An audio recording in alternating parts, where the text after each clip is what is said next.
So it is Small Business Saturday today, so we're gonna go out and see what we can find out there as far as small businesses go. I've got some ideas. We actually need new carpet, so we're gonna go to a small business standalone carpet store, check it out.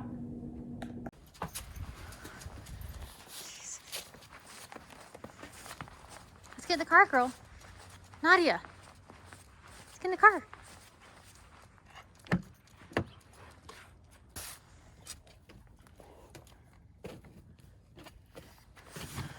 Okay, up.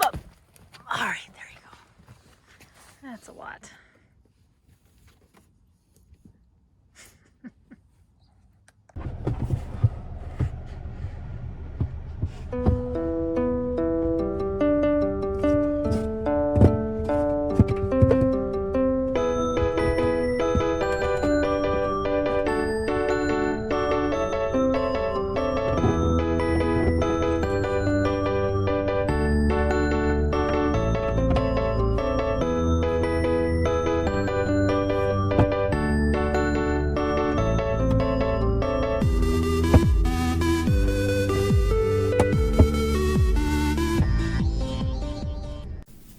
We did end up making it to the carpet store. It's called Sloan's Carpet Secret and is located just north of I-70 on Peoria. I'll leave a link below in the description.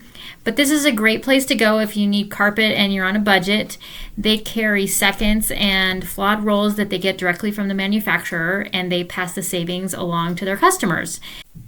There's a limited selection to choose from, but we were able to find several that would work for us. So we're going to take them home and see how we like them in our own space. Well, Small Business Saturday didn't work out too good, did it? No, but today's another day and the small businesses are still there. So yesterday my sister got a terrible flu, so we cut things short and took her some fluids and soup, and Derek went to his parents to get his glasses. So here we go again. See what we can find. Wish us luck. Our goal for Saturday and now for Sunday was to head out east on I-70 and stop at a few of the small towns along the way and see if we could find any shops to support on Small Business Saturday/Sunday. So the first town that we stopped at was Bennett, Colorado, and this is about 35 miles east of Denver. And we were actually pretty curious to see what was going on out there, because this is now becoming sort of suburban, whereas it used to be small farming towns. We wanted to see if they were investing in the downtown or maybe trying to revitalize the main street. We just didn't know what we would find because we hadn't been out to Bennett before. So let's see what we can find. As we got off the exit, you can see that they're still farming out here. There's hay bales out in the field, but it's also becoming very commercialized and suburban feeling. As we followed the U-Haul into Bennett, it became quickly apparent that this isn't going to be super quaint or charming, at least not in this part of the town. It was mostly gas stations, a few hotels, and a grocery store. We kept heading north to see if we could find anything that resembled a quaint main street where we could spend some dollars and support a small business. Houses aren't too bad. We're 37 miles from Denver. And you can see the old grain silo there, so there's still farming going on out here, and trailer parks.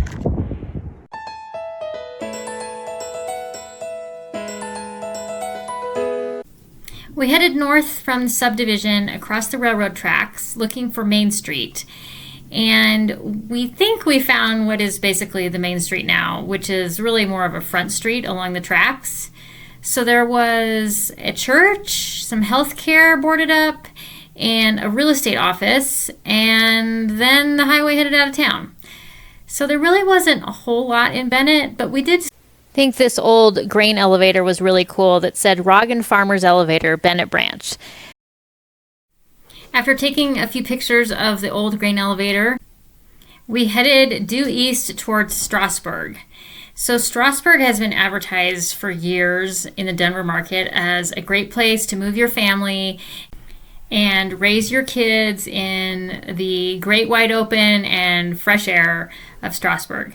So I assume we're going to see a lot of track homes just like we did in Bennett and sort of suburbia encroaching on this little farm town. But we'll see what we can find. We did pass the Heritage Museum, but unfortunately because it was Sunday, it was closed. But I bet that would be an interesting stop if you're ever headed out this way. As we pulled into downtown Strasburg, it was kind of similar to Bennett in that there's no revitalization of the downtown going on and not really any investment in commerce or the business district. And it's pretty busy out here. There's a lot of traffic, and I think it's just a result of all of the people moving out here into these new homes looking for a lower cost of living than what they can find in Denver. So the main street in Strasburg is kind of non-existent, but down at the end of the street, it's just kind of a cool place.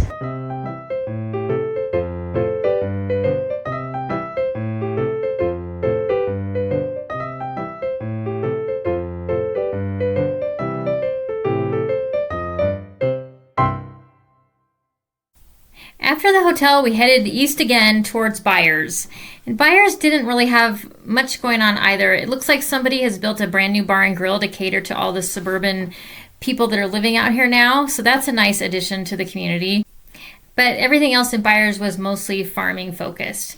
So we were kind of disappointed that we really didn't find any shops or anywhere that we could spend our money to support small businesses on this day. So we decided to jump in the car and head towards Lyman.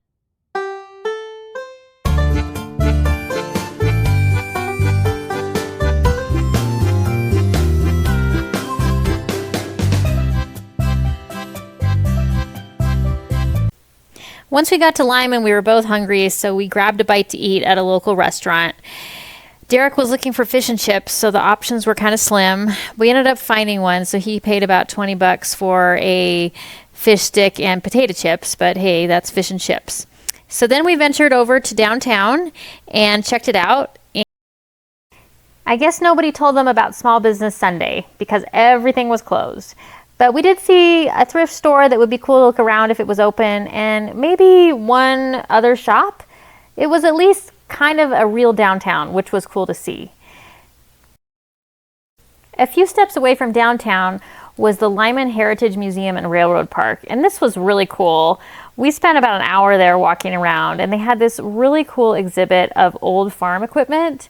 And at the end that we started on, there was no map to tell you what the equipment was, but at the other end, we picked up a map, and it became a really fun guessing game as to what we were looking at and how it was used. You've got the thing on the back that shoots out bales of. Is it a I'll give you a hint. The one you're seeing, that one and this are the same thing. I used to have that as a toy when I was a kid. Oh, did ya? It would shoot little bales out the back. I'll give you a couple more guesses. I know it's not a thrasher or a thresher. The manure spreader transformed what had been a very labor-intensive and back-breaking chore into a much faster job. It's a manure spreader. The wooden one is horse-drawn, and this one is tractor-drawn. Okay. A manure spreader. Yeah. Who knew? All the little pieces and parts. And they built it, and then someone used it in the field for about half a year, and then it got tired. After the farm equipment display, we walked over to the Lyman Depot Museum, which is the railroad park where they have several old rail cars, and the old train station has been either kept the same or restored. I could imagine if we could go in, it would be like stepping back in time because everything that we could see through the windows looked just like an old train station from the 40s or 50s.